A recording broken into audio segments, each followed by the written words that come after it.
Selamatkan semua kami di sini ya Allah. Selamatkan kami dalam bermain ya Allah. Tidak ada yang cedera ya Rahman ya Rahim. Kami mohon kepada-Mu ya Allah. Selamatkan ya Allah seluruh anggota Persiraja ya Allah. Dari pelatihnya, presidennya, pemainnya sampai ya Allah. Para penontonnya ya Allah. Semuanya mohon diselamatkan ya Allah. Di dunia dan di akhirat. Kami mohon membuat ya Allah tegaknya kalimat-Mu ya Allah. Mudah-mudahan kami bisa berdakwah di lapangan ya Allah. Kami ingin ya Allah Persiraja ke depan lebih baik ya Allah. Kami ingin Persiraja ini menjadi ya Allah yang terbaik di antara pemain-pemain yang baik ya Allah. Berkahilah Persiraja kami ini ya Allah. Allahumma sahil umurana wa umur walidaina wa khususun umur Persiraja Aceh ya Allah. Wa khususun umur Persiraja Aceh ya Rahman.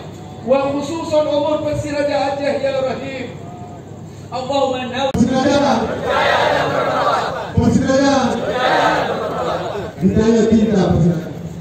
Takbir!